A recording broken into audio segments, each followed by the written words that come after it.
The air in the San Francisco hospital room, though sterile and hushed, still carried the faint, cloying sweetness of fresh linen and antiseptic. Outside, the city shimmered under a late February sun in 1955, oblivious to the quiet drama unfolding within. Joanne Schiebel, a young, unmarried graduate student, lay weary but resolute. Just hours earlier, she had brought a son into the world, a boy she knew, with a certainty that was both heartbreaking and pragmatic, she could not keep.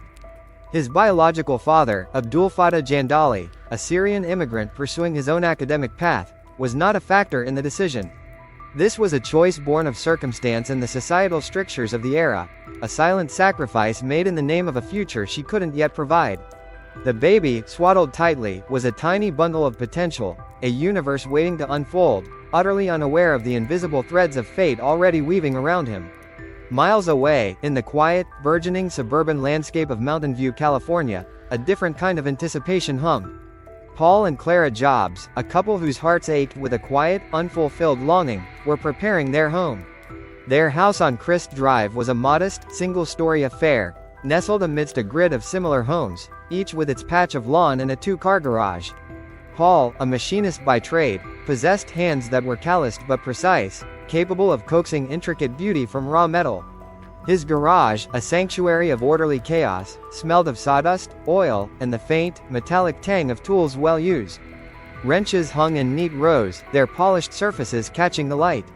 Lathes and drill presses stood sentinel, powerful and silent. Clara, with her gentle eyes and an unwavering warmth that radiated outward, meticulously cleaned every surface, her movements imbued with a quiet joy that bordered on reverence. They had yearned for a child, and now, through the compassionate hands of an adoption agency, their wish was about to be granted. When the baby arrived, a small miracle placed into their waiting arms, a profound sense of rightness settled over the Jobs household. They named him Stephen Paul Jobs. For Clara, it was instantaneous, unconditional love, a bond forged in an instant that would never fray. For Paul, it was a different kind of connection, a quiet promise to provide, to teach, to guide. He would take the boy into his garage, a space that would become the crucible of young Steve's early understanding of the world. The scent of oil and gasoline, the metallic chime of tools, the intricate dance of gears and levers, these were the lullabies of his early years. Steve would sit on the worn wooden workbench, a small, curious shadow, watching his father disassemble and reassemble car engines, radios, anything that hummed or clicked or sparked. Paul wouldn't just fix things. He would explain them, patiently, precisely, demonstrating the hidden logic within the seemingly chaotic array of wires and components.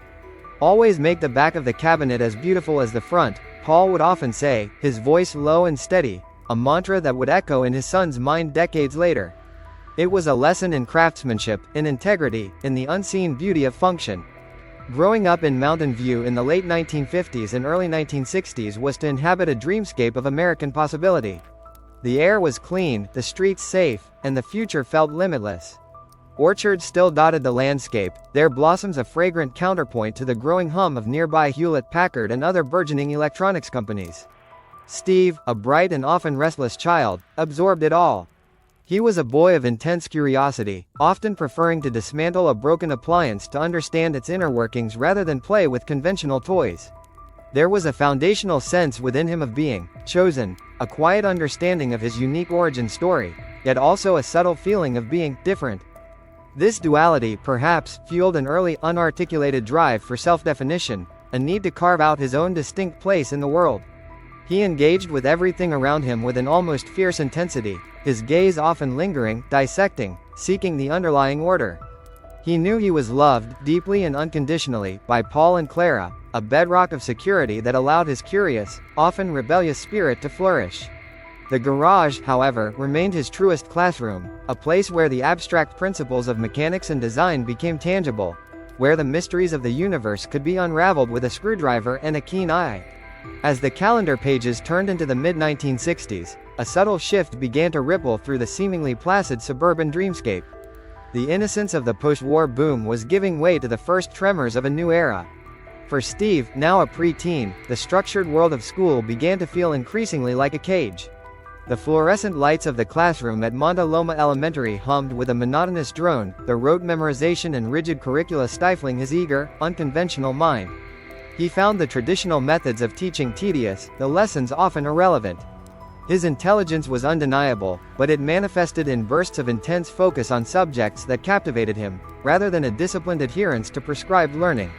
He was a bright kid, but often bored, prone to mischief when unchallenged, and at times, a disruptive presence. The world outside the school walls, however, was crackling with a different kind of energy.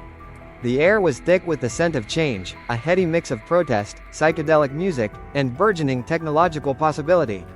The counterculture movement, with its emphasis on questioning authority, individual freedom, and radical new ideas, resonated deeply with Steve's nascent rebellious spirit.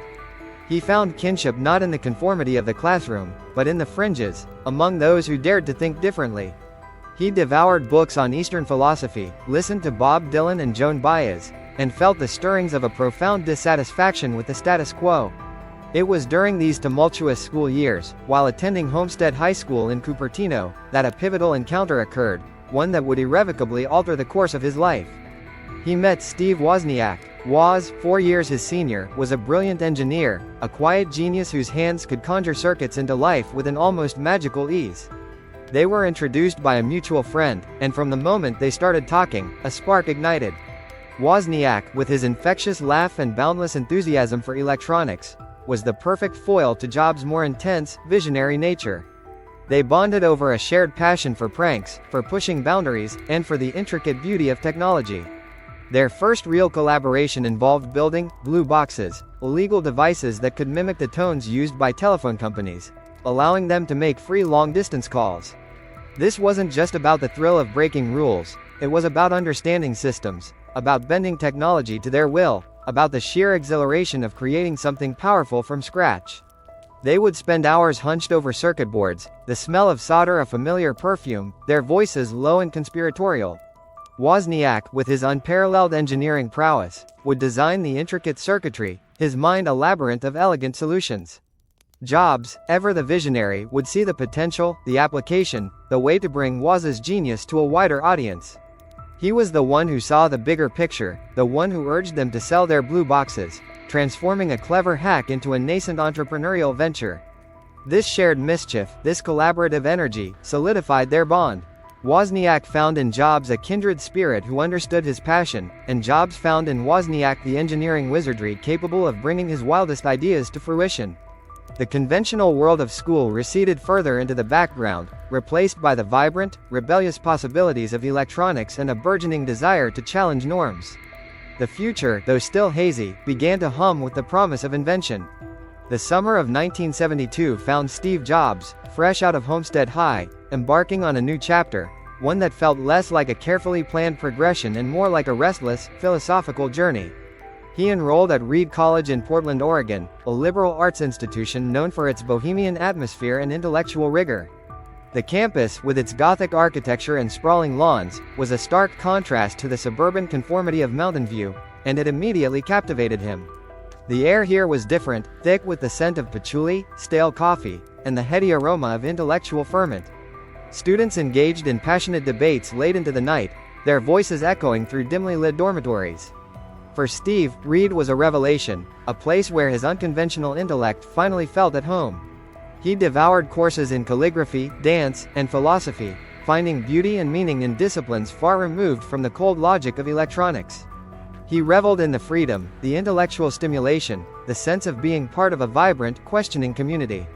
However, his stay at Reed was brief, a mere 6 months before he dropped out. He continued to audit classes, sleeping on friends' floors, collecting discarded Coke bottles for their deposit money to buy food. This period was an intense exploration of self, marked by a deep dive into Eastern spirituality.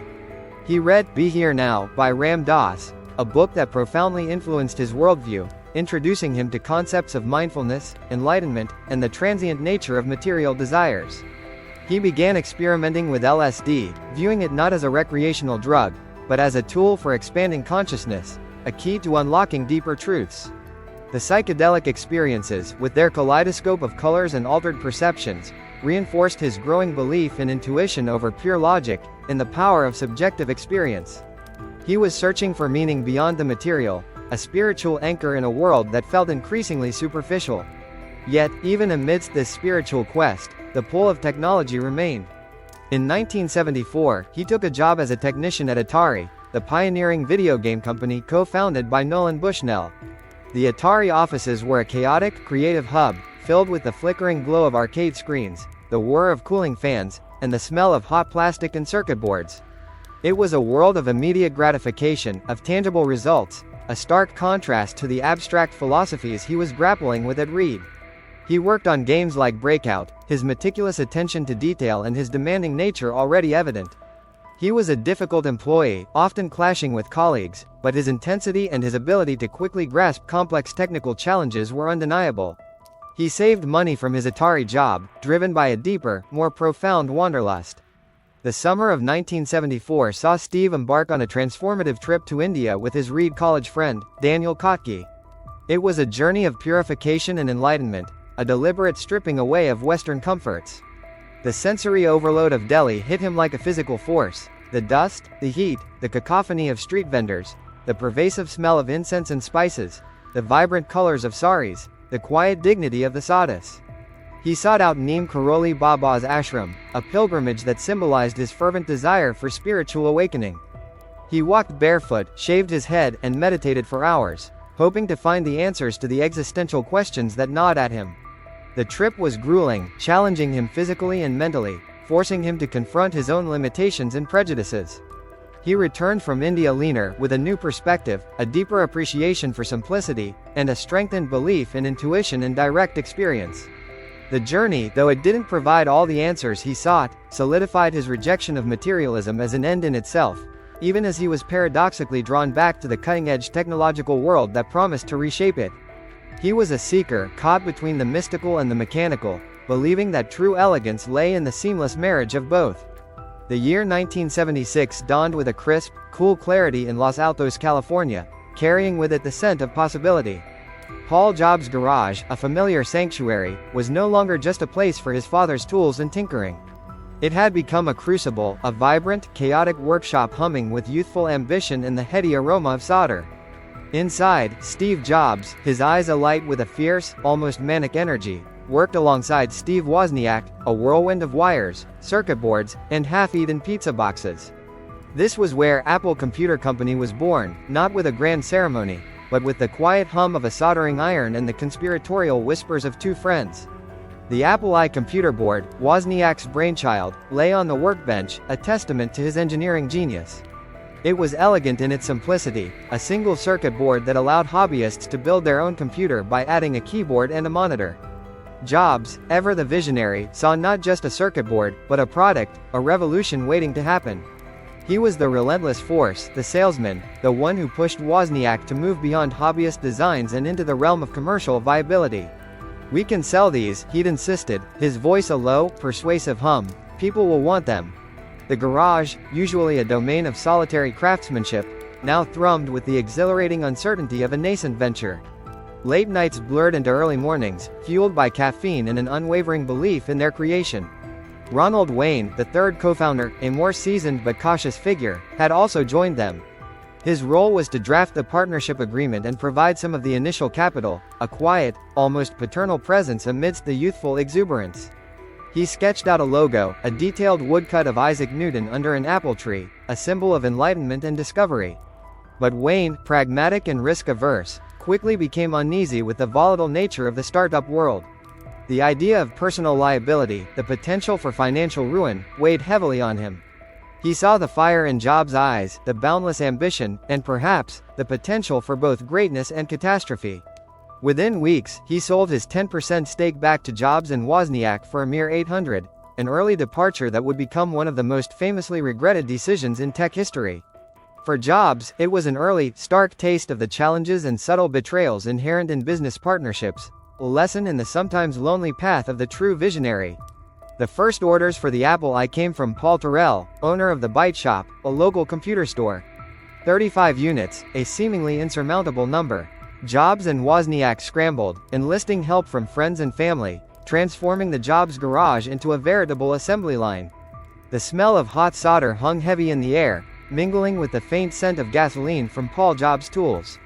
Each board was meticulously assembled, tested, and packaged. The satisfaction of seeing their creations boxed and shipped, of transforming an abstract idea into tangible products that people paid for, was intoxicating. It was a burgeoning confidence in his ability to manifest ideas, a fierce determination to build something revolutionary, and the thrilling, terrifying realization that they were on the cusp of something truly significant. The garage, once a symbol of his father's quiet craftsmanship, was now the birthplace of a new kind of creation, a testament to his own audacious vision. The year 1977 arrived, not with a whimper, but with an explosive roar for the fledgling Apple computer. The success of the Apple I, while modest, had proven a crucial point. There was a market, a hunger, for personal computers. But it was the Apple II, a far more polished and user-friendly machine, that truly catapulted the company into the stratosphere. Wozniak's engineering genius was again at the forefront, but this time, Jobs' aesthetic sensibility and relentless drive for a complete, integrated product had shaped its form. The Apple II was not just a circuit board, it was a beautiful, beige plastic box, with color graphics, sound, and expansion slots. It was designed for the home, for the everyday user, a machine that felt less like a tool and more like an invitation. The transition from garage startup to corporate titan required more than just brilliant engineering. It demanded capital and business acumen. This is where Arthur Rock and Mike Markkula entered the picture. Arthur Rock, a legendary venture capitalist, saw in Jobs not just a brilliant mind, but a force of nature, an individual capable of shaping the future. Mike Markkula, a seasoned marketing executive from Intel, brought crucial business experience and a substantial investment. He saw the raw potential, the visionary spark in Jobs, and the technical brilliance in Wozniak. Their combined investment, a lifeline of hundreds of thousands of dollars, transformed Apple from a promising hobbyist venture into a legitimate business. The atmosphere at Apple, now housed in more formal offices, hummed with a different kind of energy. The intoxicating scent of success, mingled with the pressure of rapid expansion. The Apple II became a phenomenon.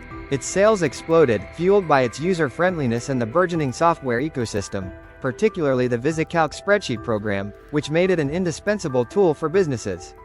Apple's headcount grew exponentially. New employees, drawn by the excitement and the promise of revolution, flocked to Cupertino.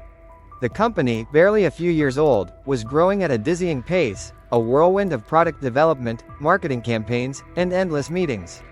Jobs, now a visible figurehead, began to solidify his identity as a visionary leader. He was demanding, often abrasive, but his passion was infectious, his belief in Apple's mission unwavering. He drove his teams relentlessly, pushing for perfection, for elegance, for products that would not just function, but inspire. By December 12, 1980, the culmination of this meteoric rise arrived. Apple's initial public offering. The atmosphere that day was electric, a heady mix of triumph and disbelief. The stock market buzzed with anticipation. When the shares finally hit the market, they soared, turning Jobs, Wozniak, and many early Apple employees into instant millionaires. For Steve Jobs, barely 25 years old, it was an intoxicating blend of triumph, validation, and a sudden, overwhelming sense of power. He had not just built a company, he had, in a sense, manifested his destiny. The quiet, curious boy from Mountain View, who once tinkered in his father's garage, was now a titan, a symbol of a new era. Yet, amidst the champagne toasts and the dizzying ascent of wealth, there was also a growing awareness of the immense responsibilities and pressures that came with sudden fame and fortune. The world was watching. Every decision, every product, every utterance would now be scrutinized. The psychological state was one of exhilaration, yes, but also a nascent grappling with the weight of expectation, the hardening of resolve, and the subtle, internal shift from a rebellious outsider to a powerful insider. The path ahead was unknown, but one thing was clear: Steve Jobs, and the company he co-founded, had arrived, and the world would never be the same. The euphoria of the IPO, though intoxicating, was a fleeting high for Steve Jobs. The millions in his bank account, the sudden celebrity, the undeniable proof of his audacious vision, it all settled around him like a heavy cloak, at once exhilarating and strangely constricting. The year 1981 dawned, and with it, a new kind of restlessness began to stir within him. Apple, now a publicly traded behemoth, was still riding the wave of the Apple II's success, but Jobs, ever the forward thinker, saw the horizon shifting. The next revolution, he believed, lay not in incremental improvements, but in a radical reimagining of how humans interacted with machines. His gaze, sharp and unblinking, landed on a nascent project within Apple, a quirky, low-priority endeavor called Macintosh, initiated by an engineer named Jeff Raskin. Raskin's vision was for an inexpensive, easy-to-use computer, a pragmatic machine. But Jobs saw something more, something profound. He saw a canvas for his own artistic and technological ambitions, a chance to build a computer that was not just functional, but beautiful, intuitive, and, above all, personal. The existing Lisa machine, Apple's other, more corporate-focused project, felt too conventional, too committee-driven, too safe. It lacked soul. Jobs approached the Macintosh team, a small band of engineers and designers tucked away in a separate building, almost like a secret society. He wasn't just joining them, he was taking over. The air around the Macintosh project office, already thick with the scent of solder and late-night pizza, soon began to hum with a new, almost frenetic energy. Jobs' arrival was like a stormfront rolling in, electrifying and terrifying. He didn't just lead, he possessed the project. He quickly purged those who didn't align with his increasingly uncompromising vision, including Raskin himself, whose pragmatic approach clashed violently with Jobs' soaring, almost messianic ideals. The team that remained was hand-picked, a motley crew of brilliant misfits, artists, and engineers, all bound by a fierce loyalty to Jobs and a shared belief in the Macintosh's potential. He branded them pirates, a defiant counterpoint to what he perceived as the bureaucratic navy of the main Apple campus.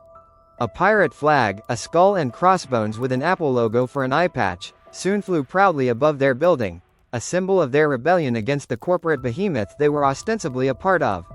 The fluorescent lights inside the Macintosh lab hummed with an intensity that mirrored Jobs' own. Whiteboards were scrawled with algorithms and design sketches, coffee cups littered every surface, and the faint, metallic tang of new circuit boards mingled with the sweet aroma of stale donuts. The atmosphere within the Macintosh building became a unique blend of intense creative fervor and relentless pressure. It was a cult, in a way, centered around Jobs' charismatic, often tyrannical leadership. He demanded perfection, not just in the functionality of the machine, but in its aesthetics, its user experience, its very essence. Every curve of the casing, every pixel on the screen, every click of the mouse was scrutinized, debated, refined with an almost religious zeal. The psychological state of the team was a complex tapestry of exhilaration and exhaustion. They worked grueling hours, often sleeping under their desks on beanbags, fueled by instant noodles and the shared dream of building something truly revolutionary. Jobs would stalk the hallways, his piercing gaze missing nothing, challenging every assumption, pushing every boundary. He would scream, he would cajole, he would inspire, sometimes all within the span of a single conversation, leaving his engineers reeling from the whiplash of his mercurial moods. He fostered a fierce camaraderie among the pirates, a sense of being an elite unit fighting against the forces of mediocrity, both within Apple and in the wider world. They were creating something beautiful, something that would change everything, and that belief bound them together. But this intense loyalty came at a cost. Those who dared to question his vision too strongly, or whose work fell short of his impossibly high standards, often found themselves on the receiving end of his famous reality distortion field, a potent blend of charisma and unwavering conviction that could bend perceptions and break wills. He wanted absolute control over the creative process, believing that true elegance emerged from a singular, uncompromised vision. The Macintosh, he knew, was destined to be his masterpiece, and he would tolerate no interference, no compromise, no dilution of its pure, revolutionary spirit. As the calendar pages turned from 1982 into the early months of 1983, the Macintosh project, under Jobs' relentless guidance, was hurtling towards its grand unveiling. The machine itself, a compact, all-in-one marvel, was taking shape, its graphical user interface a revelation of intuitive design. The iconic smiling Mac icon, the trash can, the drop-down menus, these were not just features. They were a new language, a new way of thinking about computing. But a product, however revolutionary, needed to be announced, to be presented to the world in a way that would shake the foundations of the industry. This was Jobs' domain, the grand gesture, the theatrical reveal, the orchestrated spectacle that would burn the Macintosh into the collective consciousness. The stage was set, not in a conventional product launch, but during the 1984 Super Bowl, one of the most watched television events in America. The commercial, simply titled 1984, was a masterpiece of marketing, a short film directed by Ridley Scott that evoked a dystopian future where conformity reigned supreme, only to be shattered by a lone, defiant figure wielding a hammer, a clear metaphor for the Macintosh. The atmosphere leading up to its broadcast was a dramatic crescendo of hype and expectation. Jobs, working closely with marketing guru Regis McKenna, meticulously crafted the narrative. Apple was the rebel, the liberator, the force for individuality against the monolithic oppression of IBM, portrayed as the faceless, big brother. The cost was astronomical, an unprecedented sum for a television spot, but Jobs' conviction was absolute. When the commercial aired on January 22, 1984, during the third quarter of Super Bowl XVIII, it was more than just an advertisement. It was a cultural event, sending shockwaves across the nation, positioning Apple not just as a technology company, but as a lifestyle, a philosophy, a banner for those who dared to think different. The launch of the Macintosh itself, just days later, was a spectacle of Jobs' own making.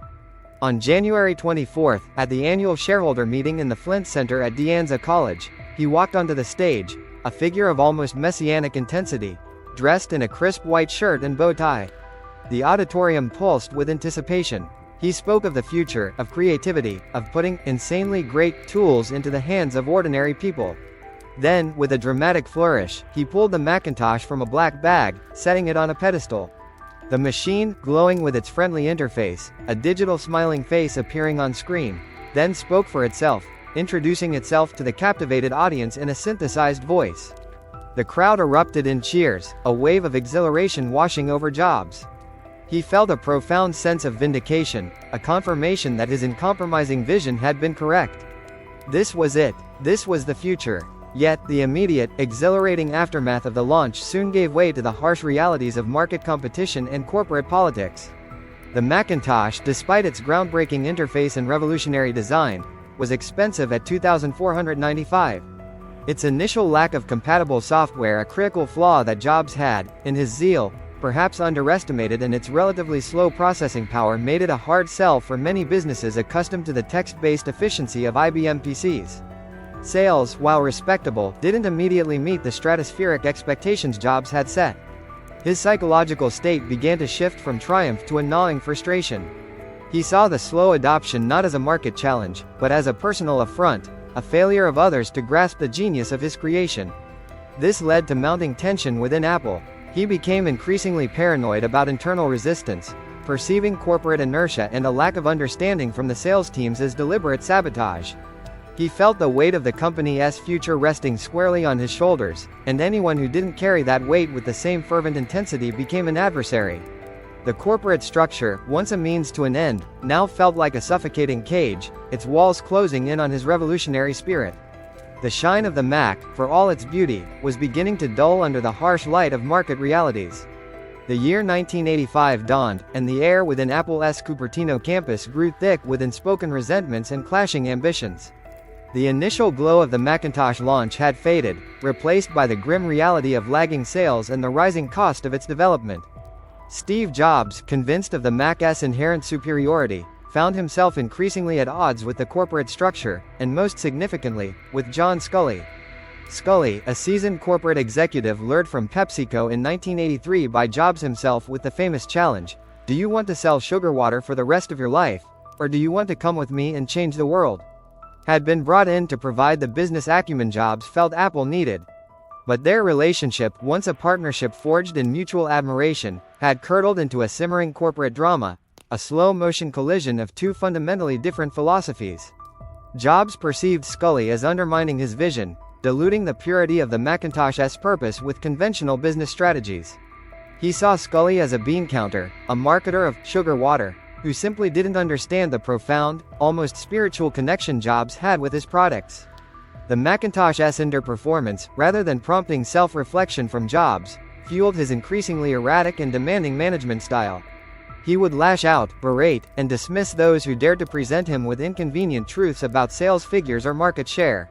His belief in the Macintosh was absolute, a religious conviction that blinded him to its flaws and alienated those who sought to address them. He believed the problem wasn't the product, but the inability of the sales team to sell it, or the marketing department to properly convey its genius. Sculley, on the other hand, a man accustomed to the disciplined hierarchies of a large corporation, found Jobs' management style intolerable. Jobs was often absent from meetings, prone to sudden shifts in direction, and notoriously difficult to work with, his emotional outbursts creating an atmosphere of fear and uncertainty. He treated engineers as disposable, praising them one day and tearing them down the next, leaving a trail of bruised egos in his wake. Scully, accountable to the board and shareholders for the company's bottom line, saw a company spiraling out of control, driven by the whims of a brilliant but volatile founder. The ideological clash was profound: the visionary founder, driven by intuition and an uncompromising aesthetic, versus the seasoned executive, bound by quarterly reports and market realities. The silence in executive meetings was often more deafening than any argument, punctuated by Jobs' sharp, dismissive retorts or Scully's strained attempts at diplomacy. Jobs' psychological state was one of profound betrayal and frustration. He had brought Scully into his company, only to feel his authority usurped, his vision compromised. He felt isolated, surrounded by people who, in his mind, simply didn't get it. Every decision Scully made that deviated from Jobs' ideal was interpreted as a personal slight, an act of defiance against the very soul of Apple. He grew defensive, clinging to his projects with a desperate fight for control, convinced that only he could steer Apple true to its revolutionary course.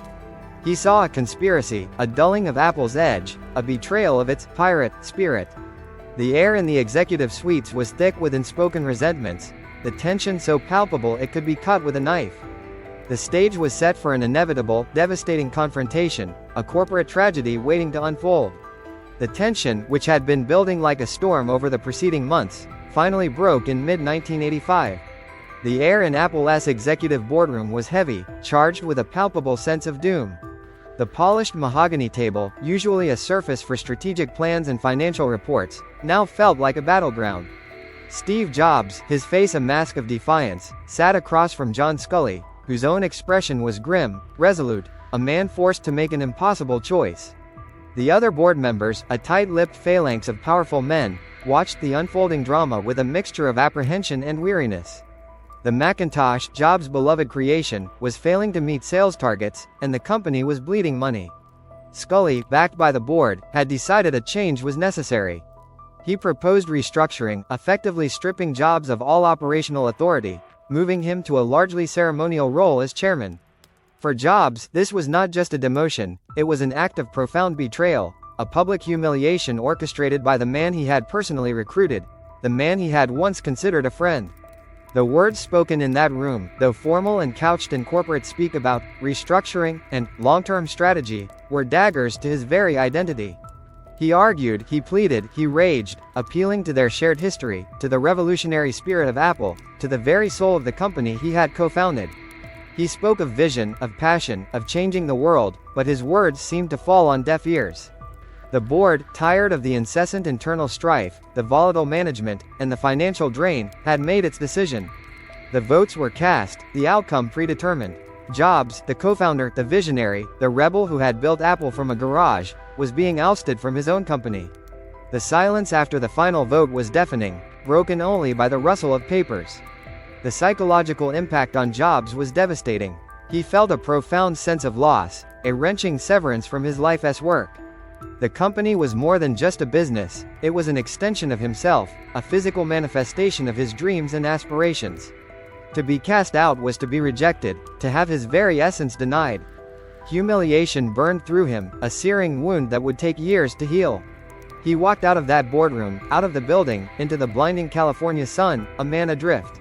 The public fallout was immediate and brutal. Headlines screamed the news, painting a picture of corporate intrigue and the shocking fall of a young titan. The world watched, shocked, as the flamboyant innovator was effectively exiled from the empire he had created, a modern-day Shakespearean tragedy playing out in the tech world. He retreated, for a time, into a stunned silence, the echoes of the boardroom confrontation replaying endlessly in his mind. The ache of rejection was deep, almost physical. He felt like a parent disowned by his own child. He wandered through his house, a ghost in his own life, the future a vast, terrifying blank. Yet, even in the depths of this devastation, a spark, defiant and incandescent, began to ignite. It was a spark of anger, yes, a burning desire for revenge, but also of an unyielding ambition, a fierce resolve to prove them all wrong. The pain of being cast out would become a powerful fuel, driving him towards a future he couldn't yet envision, but one he knew, with a certainty born of wounded pride, would be glorious. He would build again, he would create again, and this time he would do it on his own terms. The late months of 1985 saw Steve Jobs emerge from the immediate wreckage of his Apple departure, bruised but not broken. The humiliation still stung, a raw wound beneath his carefully composed exterior, but the spark of defiance that had ignited in the wake of his ousting now burned brighter, clearer. He was free, in a strange, paradoxical way, liberated from the corporate constraints that had stifled his vision. The air around him, once heavy with the scent of corporate politics, now carried the exhilarating aroma of fresh starts and boundless possibility. He felt a newfound sense of purpose, a fierce determination to redefine himself. His first audacious step was the founding of Next Inc. He didn't just walk away from Apple, he took some of its brightest minds with him, a move that Apple viewed as a hostile act, leading to legal battles. Jobs envisioned Next as the crucible for the next generation of workstations, powerful computers designed for higher education and scientific research. The office space they rented, a nondescript building in Palo Alto, quickly transformed into a hive of intense creative energy. The walls were soon adorned with design sketches and technical diagrams, the air filled with the excited chatter of engineers and the hum of early prototypes. Jobs, no longer shackled by the demands of a mass market, poured his uncompromising aesthetic and technological ideals into Next. He wanted a perfect machine, a black cube, that was both elegant and powerful, running a revolutionary operating system.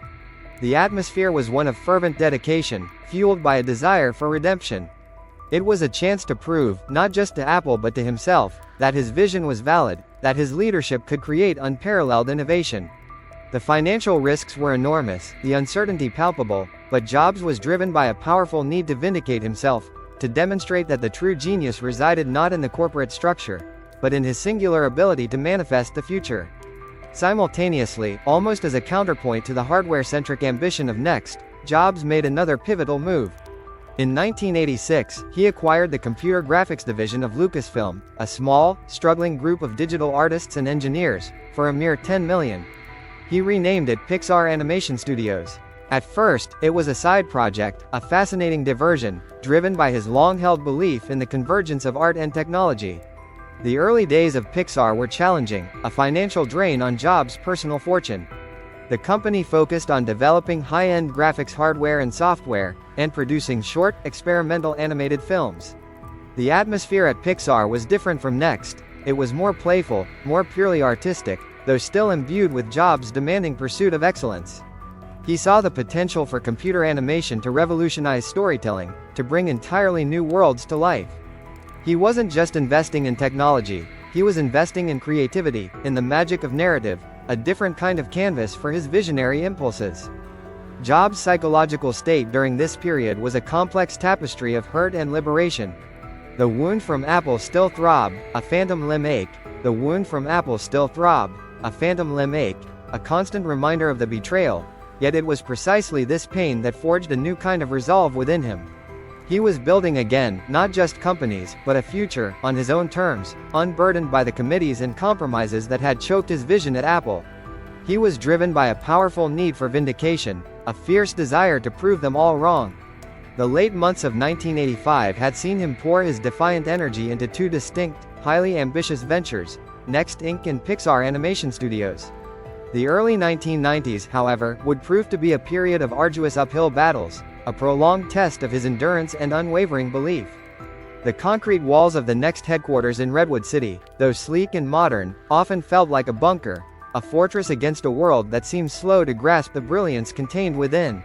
The air, typically charged with the hum of high-end processors and the scent of freshly brewed coffee, was also frequently heavy with the unspoken anxieties of a startup burning through cash at an alarming rate.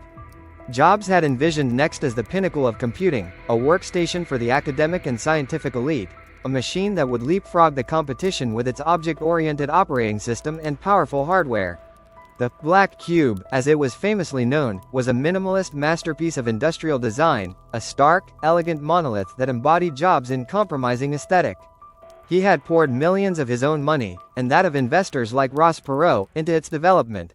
Yet, despite its advanced technology and the evangelistic fervor of Jobs himself, Next Computer struggled to gain market traction. The workstation market was fiercely competitive, dominated by established players like Sun Microsystems and Hewlett-Packard. The Black Cube, beautiful as it was also prohibitively expensive, pricing itself out of the reach of many universities and research institutions it aimed to serve. The Next Step operating system, though lauded by developers for its elegance and power, was slow to attract widespread application development. Jobs stalked the hallways, his gaze intense, his demands for perfection unwavering, even as the financial reports grew increasingly bleak. He believed so fiercely in the product, in its inherent superiority, that he struggled to comprehend why the market wasn't embracing it with the same zeal.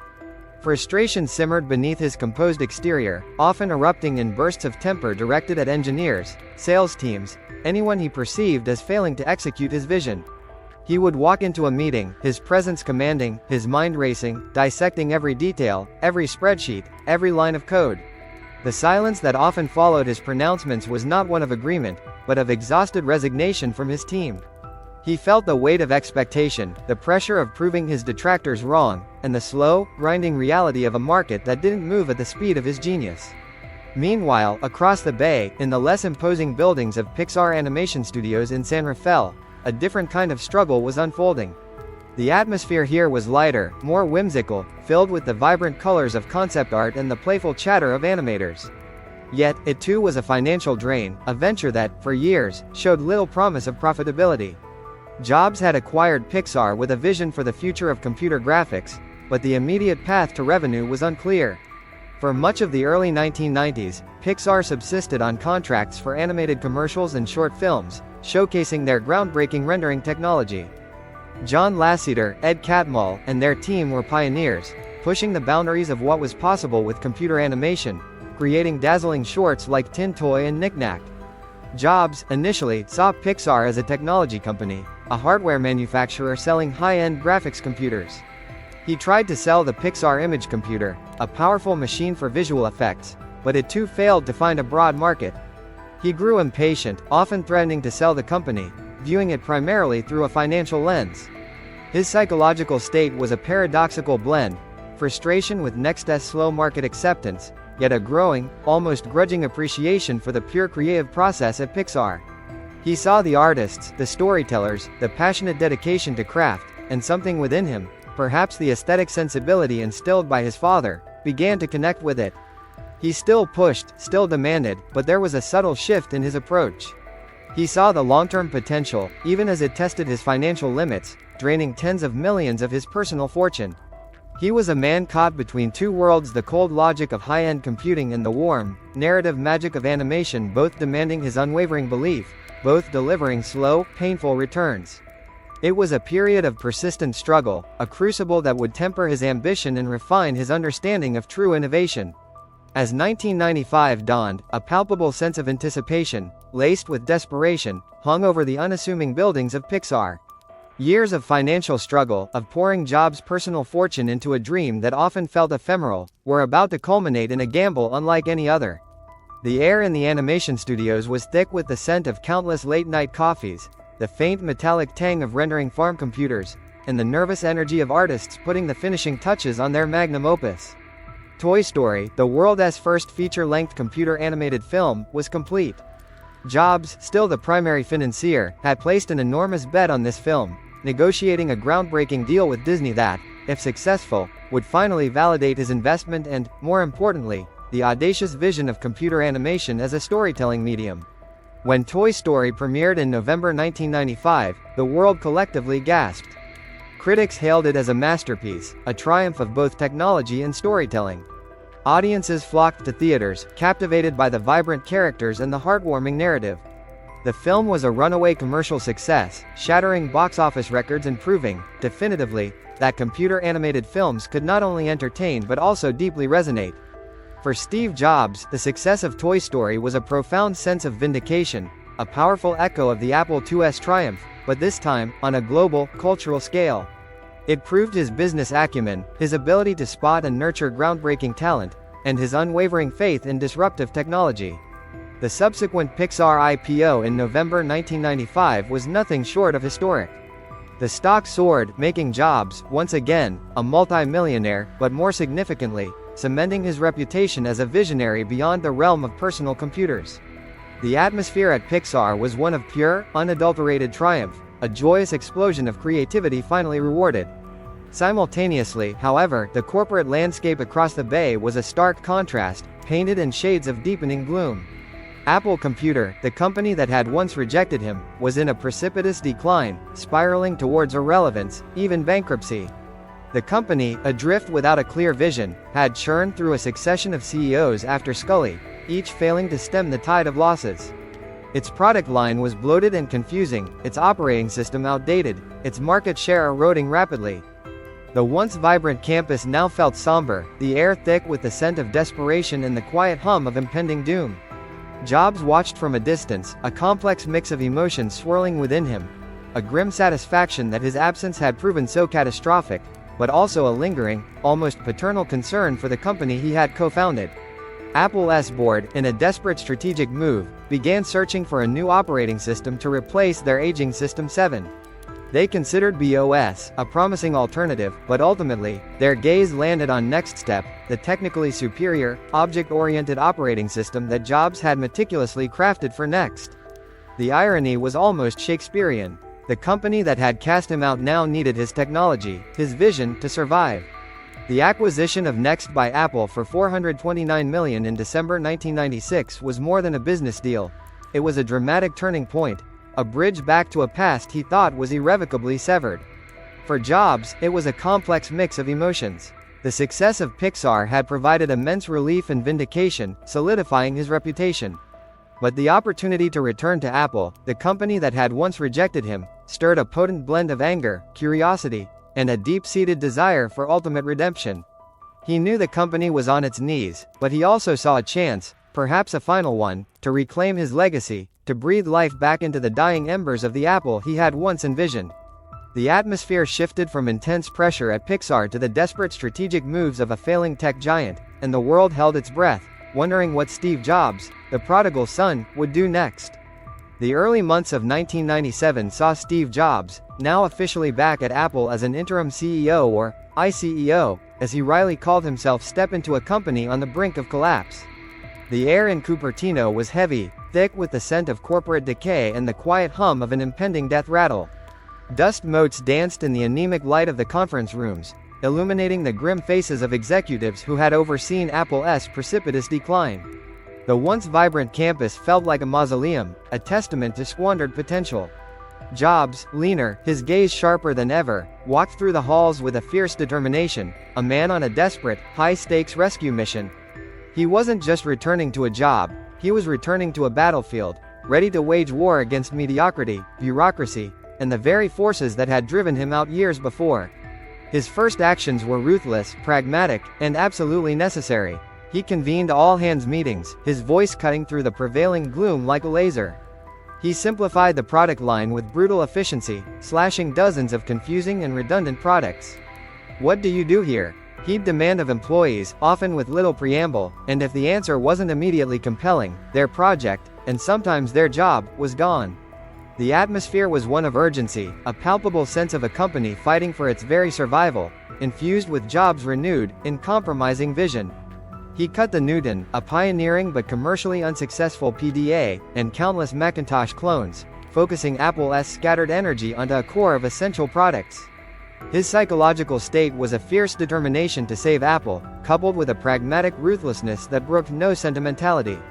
He felt a profound sense of responsibility, a clear vision for the company's future, driven by a desire for ultimate redemption.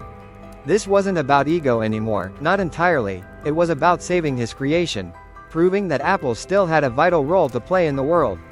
One of his boldest and most controversial decisions was to forge an alliance with Microsoft, Apple's fiercest competitor. In August 1997, at the Macworld Expo in Boston, Jobs stood on stage, a silhouette against a giant screen, as Bill Gates appeared via satellite. The announcement, a $150 million investment from Microsoft into Apple, and a commitment to continue developing Microsoft Office for the Mac, was met with a mixture of shock, boos, and bewildered applause from the audience. For many loyal Mac users, it felt like a betrayal. But for Jobs, it was a pragmatic lifeline, a necessary evil to keep Apple afloat and ensure its software ecosystem.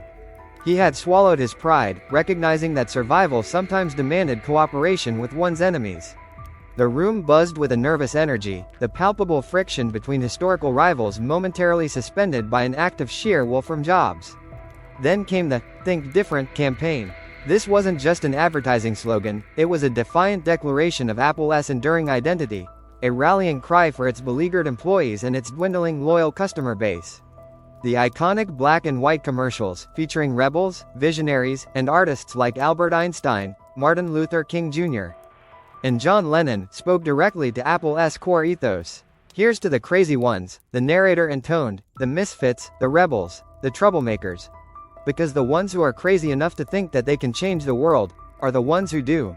Jobs personally oversaw every detail, from the selection of the historical figures to the precise cadence of the voiceover. The campaign didn't sell a product, it sold a philosophy, a belief system. It infused Apple with a renewed, uncompromising vision, reminding everyone what Apple stood for: innovation, creativity, and challenging the status quo. The campaign resonated deeply, igniting a spark of hope in the hearts of Apple faithful and signaling to the world that Apple was not just surviving, but preparing for a resurgence. Jobs, his eyes alight with a renewed sense of purpose, knew this was just the beginning. He was rebuilding, brick by painful brick, and the foundations for a new Apple were finally being laid. The year 1998 arrived, and with it, the first tangible manifestation of Steve Jobs' revitalized vision for Apple. The air in Cupertino, once heavy with the scent of corporate decline, now crackled with a different kind of energy: anticipation, secrecy, and the faint, sweet smell of freshly molded plastic. Jobs had simplified the product line, forged uneasy alliances, and inspired with the Think Different campaign. But what Apple truly needed was a product, a physical embodiment of its renewed spirit, something that would scream, "Apple is back." That product was the iMac.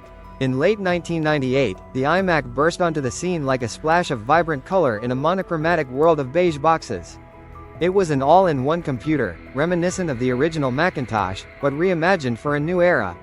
Designed by the then-unknown Jonathan Ive, a quiet, meticulous industrial designer whom Jobs had recognized as a kindred spirit, the iMac was revolutionary not just in its technology, but in its audacious aesthetic. Its translucent, Bondi blue casing revealed the internal components, making the technology visible and inviting. It was curvaceous, friendly, and utterly unlike anything else on the market. Jobs introduced it with his signature showmanship, a confident smile playing on his lips, knowing he held a game-changer in his hands. The atmosphere surrounding the iMac launch was a vibrant resurgence of creativity and design-led innovation. The tech world, accustomed to Apple's struggles, was stunned. Consumers, tired of dull, beige PCs, were captivated. The iMac wasn't just a computer, it was a statement. It marked a return to Apple's core philosophy: technology should be beautiful, intuitive, and seamlessly integrated into life. The factory floors hummed with renewed purpose, the engineers and designers working with a palpable excitement, fueled by the knowledge that they were creating something truly special. The marketing for the iMac was equally bold, emphasizing its simplicity and its I for internet readiness, a forward-looking nod to the burgeoning digital age. The iMac became an instant sensation, flying off the shelves. It revitalized Apple's brand and design philosophy, marking the unequivocal beginning of the company's comeback and its return to profitability. For Jobs, it was a powerful sense of triumph and validation. He had not only saved Apple from the brink, but he had also re-established its identity as a leader in design and innovation. He had found his stride again, proving his ability to innovate and lead, solidifying his reputation as a design visionary and a master of product marketing. His psychological state was one of exhilaration, a deep satisfaction that came from seeing his uncompromising vision materialize into a product that resonated with millions. The iMac was more than just a computer, it was a symbol of redemption, a testament to the power of unwavering belief in design and user experience. The years that followed, leading up to the turn of the millennium, saw Apple steadily regain its footing, each quarter bringing stronger financial results, each new product building on the design language established by the iMac. The company was no longer just surviving, it was thriving, a phoenix risen from the ashes, ready to reclaim its rightful place at the forefront of the technological revolution.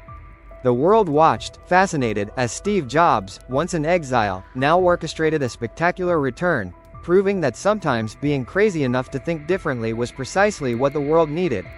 The dawn of the new millennium brought with it not a sense of apprehension, but an exhilarating wave of audacious ambition for Steve Jobs and Apple.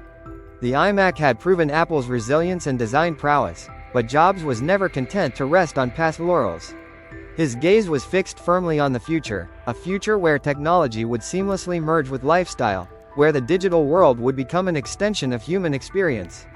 The air in Apple's increasingly vibrant campus now thrummed with the energy of a company on the offensive, ready to disrupt entire industries. The first seismic shift came in 2001 with the introduction of the iPod. The story began with John Rubinstein, Apple's senior vice president of hardware engineering, and Tony Fadell, a visionary who had initially pitched a portable music player concept to other companies before bringing it to Apple. Jobs, always with an uncanny ability to spot potential, immediately grasped the significance of a device that could hold 1,000 songs in your pocket. He challenged his teams, demanding not just a functional MP3 player, but a device that embodied Apple's core values: elegant design, intuitive interface, and seamless integration. Jonathan Ive's design team crafted a minimalist, iconic white rectangle with a revolutionary scroll wheel, a product that felt less like a gadget and more like a precious object. The launch of the iPod in October 2001 was a revelation. The atmosphere was charged with revolutionary disruption. Jobs, standing on stage in his signature black turtleneck and jeans, held the small device aloft, demonstrating its effortless navigation and vast storage capacity. The world watched, captivated, as he unveiled a product that promised to free music from the confines of CDs and bulky players. The iPod wasn't just a piece of hardware, it was a cultural phenomenon, a beautifully designed portal to a personal soundtrack. Its success was immediate and overwhelming, propelling Apple into a market far beyond personal computing. Jobs' confidence soared, fueled by the realization of his vision to merge technology with lifestyle. He had tapped into a universal human desire for music, and he had provided the perfect instrument. But Jobs knew that hardware alone wasn't enough. The music industry was in chaos, ravaged by piracy and struggling to adapt to the digital age. He saw an opportunity not just to sell a device, but to create an entire ecosystem, a seamless integration of hardware, software, and services. This led to the launch of the iTunes Store in April 2003.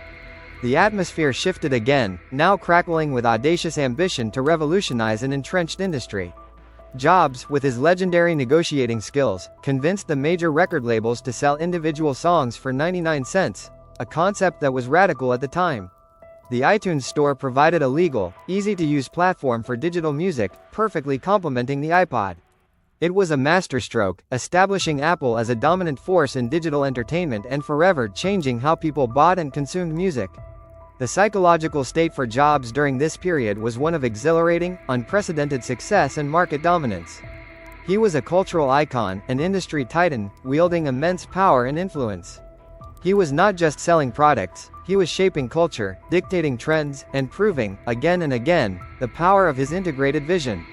The years that followed, leading up to 2004, saw the iPod family expand, with new models and colors, each iteration refining the experience. The iTunes Store grew exponentially, becoming the world's largest music retailer. Apple was no longer just a computer company, it was a digital hub, a nexus of creativity and technology. Jobs, at the height of his powers, reveled in this period of relentless innovation and market expansion. He had found his ultimate canvas, merging his passion for design, technology, and user experience into a seamless, captivating whole. The world was his to disrupt, and he was doing it with a style and conviction that no one else could match. This was the pinnacle of his return, a testament to his enduring genius, and a clear signal that Steve Jobs was not just back, but stronger, more visionary, and more influential than ever before. The calendar pages turned with a dizzying speed, each year bringing new triumphs for Apple, and with them, an ever-deepening sense of purpose for Steve Jobs. Yet, even amidst the roaring success of the iPod and iTunes, a new, more profound ambition began to simmer beneath the surface of his relentless mind. His gaze, always fixed on the horizon, now saw beyond music, beyond even personal computers, to a device that would fundamentally redefine human connection and interaction. From 2005 to 2007, the atmosphere within a select, highly secretive corner of Apple's campus was electric, almost conspiratorial. This was the domain of the Purple Project, the codename for the iPhone, a clandestine operation shrouded in a veil of secrecy so thick it bordered on paranoia. John Rubinstein, the senior vice president of hardware engineering, and Tony Fadell, the architect of the iPod, found themselves at the epicenter of Jobs' most audacious challenge yet. He demanded a device that would combine a phone, an iPod, and an internet communicator into a single, intuitive package. Not just a device, but an experience. The air in the labs hummed with the quiet intensity of engineers and designers locked in a perpetual dance with the impossible. Late nights blurred into early mornings, fueled by a shared, almost fanatical belief in the project's world-changing potential. Jobs stalked the hallways, his piercing eyes missing nothing, his presence a constant, exhilarating pressure. He was at the peak of his creative and strategic confidence, a maestro conducting an orchestra of genius, driven by an unwavering conviction that intuitive design and integrated experiences were the keys to unlocking the future. He held prototypes in his hand, feeling the cool weight of the metal, the smooth glide of the glass, meticulously scrutinizing every curve, every pixel, every touch interaction. His belief was absolute. This product would not just be great. It would be insanely great. The world held its breath in January 2007. The Macworld Conference Expo in San Francisco's Moscone Center buzzed with an unprecedented level of anticipation. The stage was set, a minimalist canvas against which Jobs, in his signature black turtleneck and jeans, would perform his greatest act of technological showmanship. The crowd was a sea of expectant faces, journalists, developers, and loyal Apple fans, all leaning forward, straining to catch every word, every gesture. Jobs began his presentation with a masterful build-up, speaking of Apple's past triumphs, of the iPod, then pausing, a magician about to reveal his grandest illusion. Today, he announced, his voice imbued with a quiet tremor of excitement, Apple is going to reinvent the phone. A collective gasp rippled through the auditorium. He held up the sleek, black rectangle, its screen glowing with vibrant icons, and the world changed in that instant. The iPhone wasn't just a phone, it was a paradigm shift, a seamless fusion of hardware, software, and design that fundamentally redefined the mobile phone industry. The intuitive multi-touch interface, the elegant design, the complete absence of a physical keyboard, it was a bold, almost arrogant statement against the prevailing wisdom of the smartphone market. For Jobs, it was a moment of profound vindication, the culmination of years of relentless pursuit of perfection, a powerful testament to his unwavering belief that technology should be personal, beautiful, and effortlessly powerful. He had not just launched a product, he had ushered in an entirely new era. The iPhone S launch was merely the opening act. The years between 2008 and 2010 saw Apple rapidly expand its ecosystem, demonstrating an unparalleled ability to create entirely new product categories and consumer behaviors. The initial iPhone, revolutionary as it was, still lacked a crucial component, a vibrant third-party software marketplace. Jobs, ever the visionary, understood that the true power of the device lay not just in its built-in applications, but in the boundless creativity of developers. Thus, in July 2008, the App Store was born. The atmosphere around this launch was one of relentless innovation and market consolidation. Suddenly, millions of applications, ranging from games to productivity tools, were available at the touch of a finger, transforming the iPhone from a mere communication device into a pocket-sized supercomputer capable of almost anything. The App Store created an entirely new software ecosystem, generating billions for developers and further cementing Apple's dominance in the burgeoning smartphone market.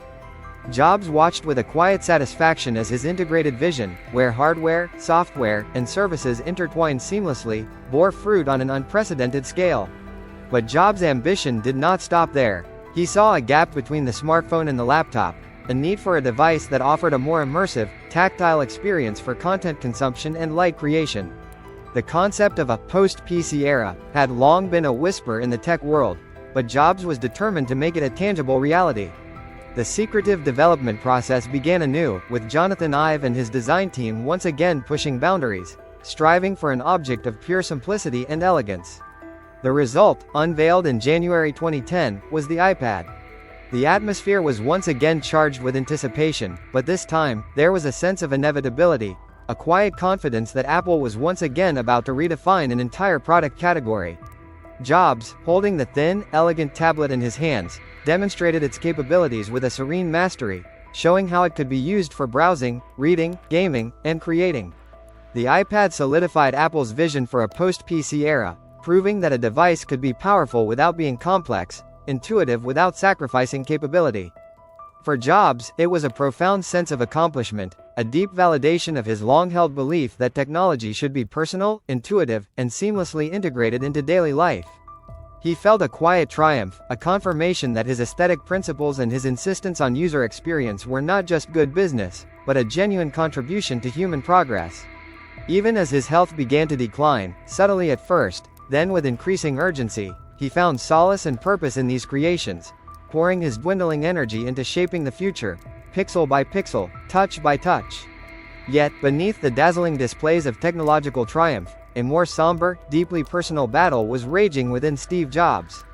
The year 2004 had brought the devastating diagnosis of a rare form of pancreatic cancer, a neuroendocrine tumor that, while less aggressive than typical pancreatic cancers, still cast a long, chilling shadow over his future. For years, Jobs had kept his health struggles fiercely private, a guarded secret known only to his closest family and a handful of Apple executives.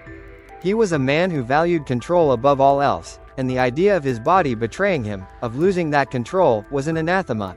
The early days were marked by a desperate search for alternative treatments, a characteristic rejection of conventional wisdom, before ultimately undergoing surgery in July 2004 to remove the tumor. But the cancer, a persistent, insidious enemy, was not entirely vanquished. From 2008 onwards, his public appearances began to reveal the toll.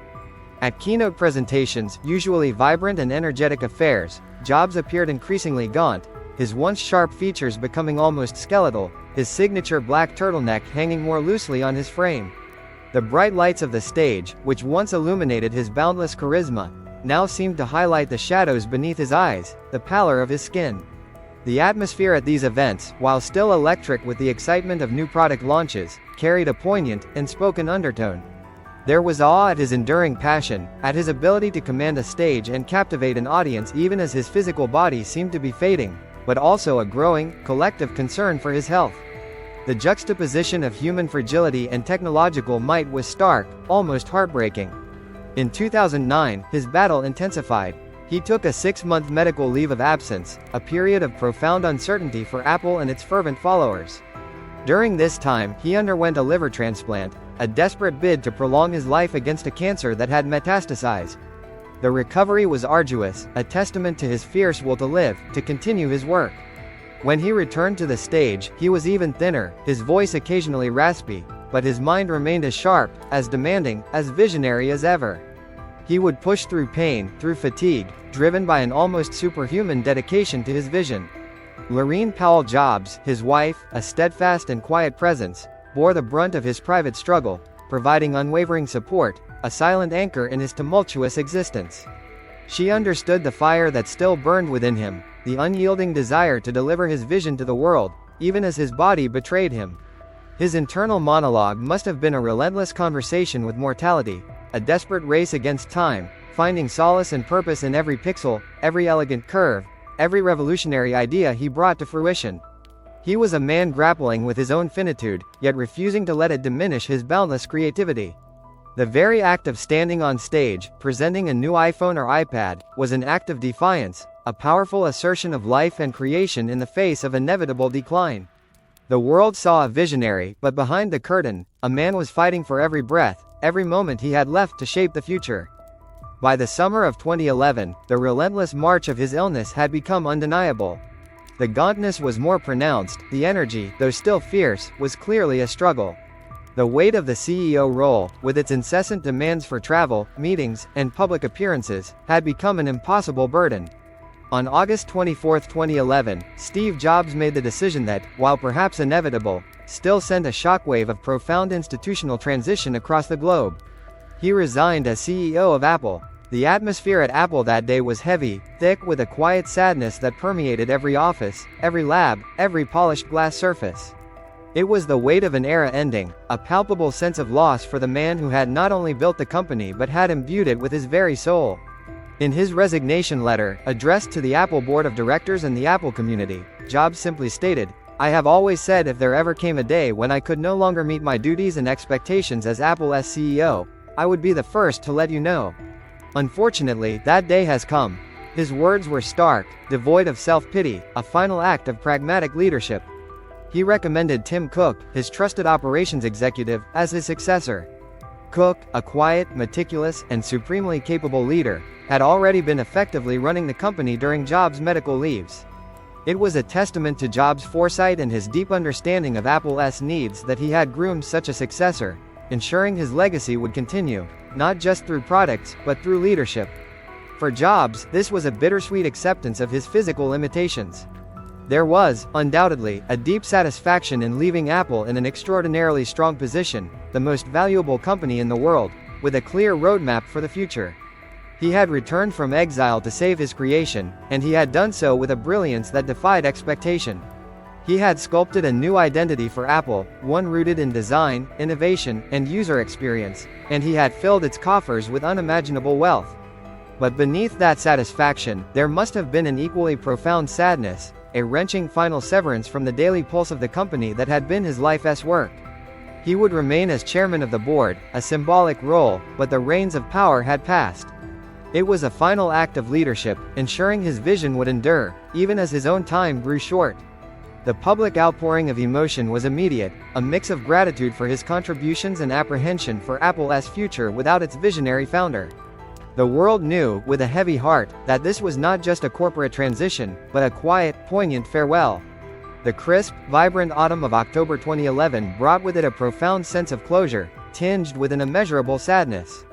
On October 5, 2011, Steve Jobs, the visionary, the rebel, the artist, passed away peacefully at his home in Palo Alto, surrounded by his wife Lorene and his children. He was 56 years old. The news rippled across the globe with astonishing speed, a collective gasp of grief and disbelief from billions whose lives he had touched, often without them ever realizing it. The world mourned, not just for a tech CEO, but for a singular figure whose relentless pursuit of excellence had reshaped the very fabric of modern life. The global outpouring of grief was immediate and overwhelming. Apple stores around the world became impromptu shrines, their gleaming glass facades adorned with flowers, candles, handwritten notes, and countless apples with a bite taken out, a simple, poignant homage. Tributes poured in from world leaders, industry titans, artists, and ordinary people.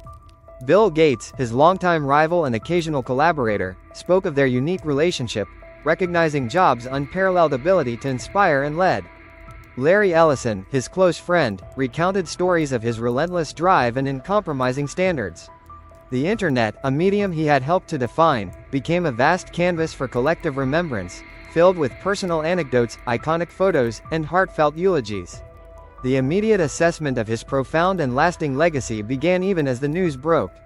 His impact on technology was undeniable. The Macintosh had democratized computing, the iPod had revolutionized music, the iPhone had redefined mobile communication, and the iPad had ushered in a new era of personal computing. But his legacy extended far beyond mere gadgets. He was a master of design, elevating industrial design to an art form, making beauty and simplicity integral to technology. His insistence on intuitive user interfaces transformed how people interacted with machines, making complex technology accessible to everyone. He was a marketing genius, crafting narratives that transcended mere product features and spoke to deeper human aspirations. He taught the world to think different, to challenge the status quo, to believe in the power of human creativity and innovation. His psychological state, as perceived by others and etched into his legacy, was one of a man who never compromised, who saw the world not as it was, but as it could be. He was a demanding, often difficult leader, but his flaws were inextricably linked to his genius. He left behind an indelible mark, not just on Apple, but on the entire technological landscape and, indeed, on global culture itself. His life was defined by a relentless pursuit of excellence, a profound belief in the power of human imagination, and an unshakable conviction that technology, when crafted with artistry and purpose, could truly enrich lives. The quiet, curious boy who once tinkered in his adoptive father's garage, who felt chosen, yet different, had, in the end, chosen his own path, and in doing so, had changed the world forever. His passing was not just the end of a life, but the cementing of a legend, a final, peaceful relinquishing of control, leaving behind a world irrevocably transformed by his vision.